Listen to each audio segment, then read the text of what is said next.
Hello दोस्तों, नमस्कार। स्वागत है आपका पीसीएस हिंदी में।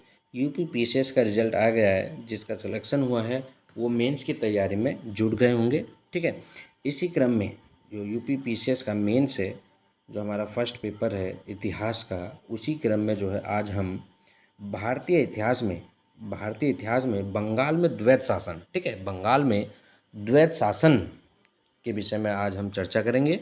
और बंगाल में द्वैत शासन पर जो है क्या प्रश्न बन सकता है यह, ठीक है, और उससे किस प्रकार लिखा जाए या किस प्रकार फ्रेम किया जाए, इस बात पर आज हम चर्चा करेंगे। ठीक है, पर डे मैं आपके लिए इस प्रकार के क्वेश्चन लेकर के आऊँगा जिससे कि आपकी आंसर राइटिंग बेहतर हो सके और आप शब्दों को, वाक्य को या उत्तर को फ्रेम करना सीख जाएं। ठीक है, लिखना आपको टू द पॉइंट है, इधर आधर की कोई बात नहीं लिखनी है। जितना पूछा जाए सिर्फ उतना बताना है, मास्टर बनने की कोशिश नहीं करनी है। ठीक है, क्योंकि इधर आधर की बात आप लिखेंगे जिससे कोई फ़ायदा होने वाला है नहीं है। एग्जामिनर भी जो है उससे चिढ़ता है।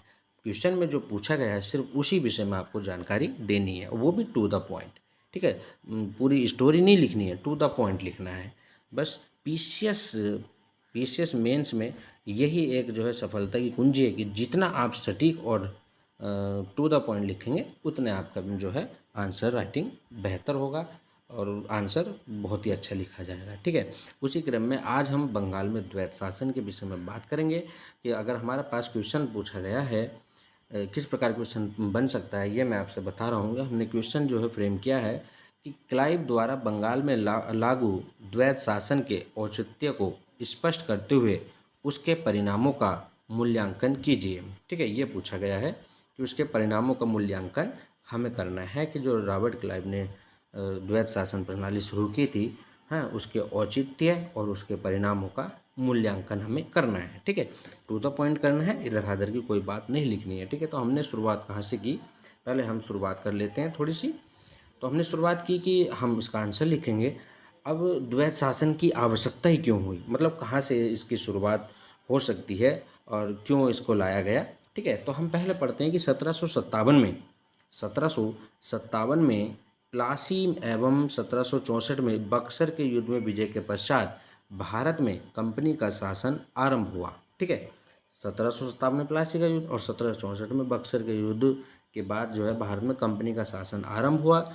12 अगस्त 1765 को इलाहाबाद की संधि के बाद अंग्रेजों को 26,000 वार्षिक देने के बदले दीवानी का अधिकार प्राप्त हो गया और 53 लाख देने के बदले निजामत का अधिकार प्राप्त हुआ।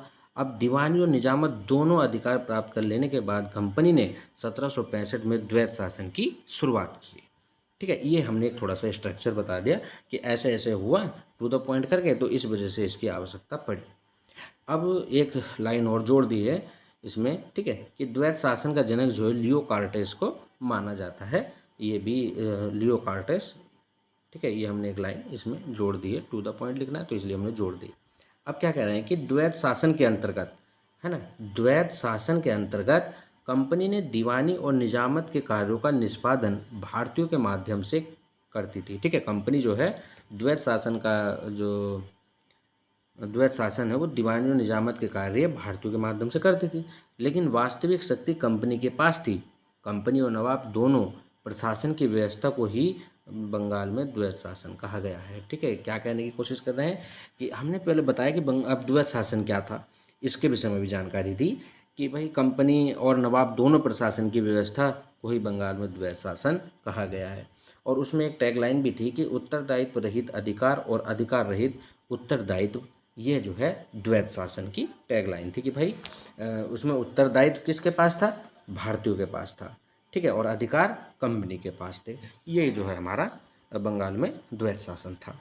अब क्या है कि अब हम इससे फ्रेम करते हैं कि कंपनी को लाभ क्या होगा। ठीक है, कंपनी को क्या लाभ होगा, पहले तो हम ये देखते हैं।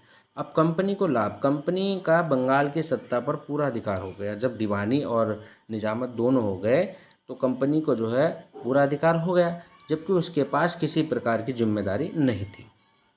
अधिकार पूरा है, जिम्मेदारी कुछ नहीं है। अब शासन की विफलताओं के लिए भारतीयों पर दोषारोपण किया जा सकता था, जबकि इससे प्राप्त लाभों का उपयोग कंपनी करती थी।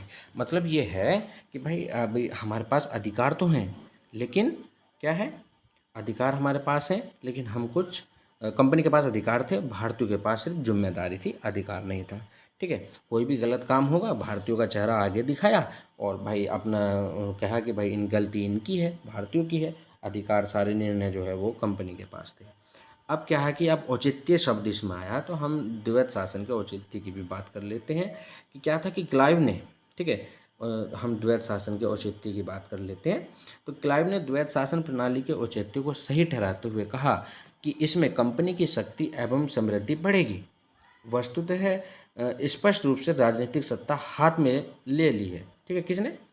कंपनी ने। तो इसका वास्तविक रूप लोगों के सम्मुख आ जाएगा और सारे भारतीय इसके विरोध में एकत्रित हो जाएंगे। ठीक है, दूसरा पॉइंट भी हमने रखा है कि इससे कंपनी को अनेक गैर उत्पादक जो है दायित्वों का बोझ उठाना पड़ेगा। ये हमने दूसरा पॉइंट रखा है।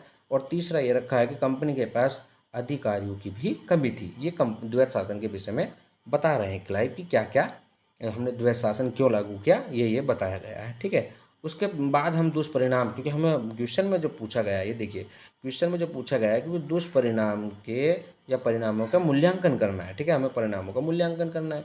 तो हम अब परिणाम पर पहुँचते कि इसके दुष्परिणाम क्या थे। ठीक है, प्रशासनिक व्यवस्था, पहली बात आती है, हम दुष्परिणाम में पढ़ते हैं प्रशासनिक व्यवस्था।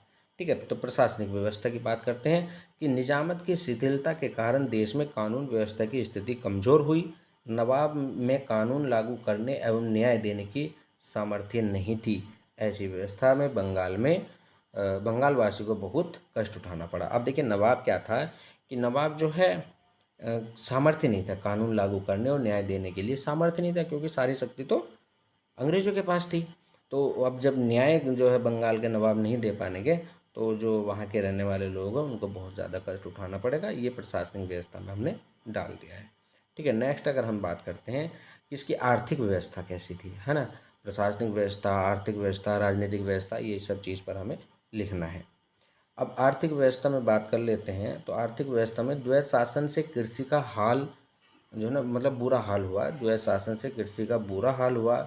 भूमि कर संग्रह का अधिकारी प्रतिवर्ष अधिक बोली देने वालों को दिया जाता था। देखिए भूमि कर जो संग्रह था, जो अधिक बोली लगाएगा उसको अधिक मतलब अधिकारी बना दिया जाएगा, जिससे कृषि विकास में स्थायी रूप से रुचि नहीं थी। आर्थिक व्यवस्था, ठीक है, की स्थिति कृषि के चौपट होने आदि से व्यापार वाणिज्य की भी पूरी अव्यवस्था हो गई।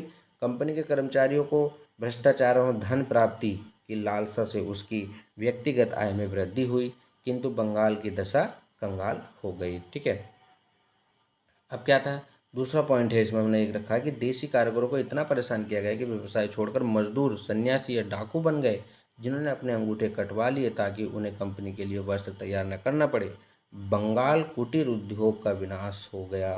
ठीक है, अब क्या है कि क्लाइव क्या कह रहे हैं, है ना, क्लाइव कह रहे हैं कि इंग्लैंड की संसद में शासन के बारे में कहा गया कि मैं इतना ही कहूँगा कि अराजकता, अव्यवस्था, भ्रष्टाचार और शोषण का जैसा दृश्य बंगाल में था वैसा ना तो किसी देश में देखा गया और न सुना गया। जो अन्य जो है लोग पूर्ण ढंग से कितने लाभ कभी नहीं प्राप्त करते। मतलब जो लोग हैं जितना धन बंगाल से प्राप्त होता उस समय और कहीं इतना धन प्राप्त किसी भी अर्थव्यवस्था में या किसी भी देश में नहीं किया गया। हमें दो चार कोट्स भी देने हैं कि बताना है कि क्लाइव ने क्या कहा और जो उस समय के बड़े बड़े अधिकारी थे उन्होंने क्या कहा। ठीक है, अब जॉर्ज कॉर्नवाल कह रहे हैं कि द्वैत शासन के दुष्परिणाम के संदर्भ में कहा कि मैं निश्चय पूर्वक यह कह सकता हूँ कि 1765 से 1784 तक की आईसी सरकार, अच्छा ये जो है हमारे पास ईस्ट इंडिया कंपनी की सरकार से अधिक भ्रष्ट, झूठी और बुरे जो है सरकार संसार के किसी भी सभ्य देश में नहीं थी। ठीक है, ये जॉर्ज कॉर्नवाल ने कहा। ठीक है, और ये क्लाइव ने कहा। हम दो तीन कोट्स भी रख सकते हैं। और सब्सक्राइब माय चैनल, ठीक है, चैनल को सब्सक्राइब कीजिए। वीडियो पसंद आए तो हम पर डे जो है आपके लिए एक क्वेश्चन लेकर के आएंगे। ठीक है, उसके प्रशासनिक व्यवस्था, राजनीतिक व्यवस्था के विषय में भी हम चर्चा करेंगे। ठीक है, सभी प्रकार के क्वेश्चन रखे जाएंगे, है ना। तो ये क्वेश्चन आपको कैसा लगा वीडियो में कमेंट करके ज़रूर बताना। और वीडियो पसंद आए तो वीडियो को लाइक करना, चैनल को सब्सक्राइब करना। ठीक है, धन्यवाद।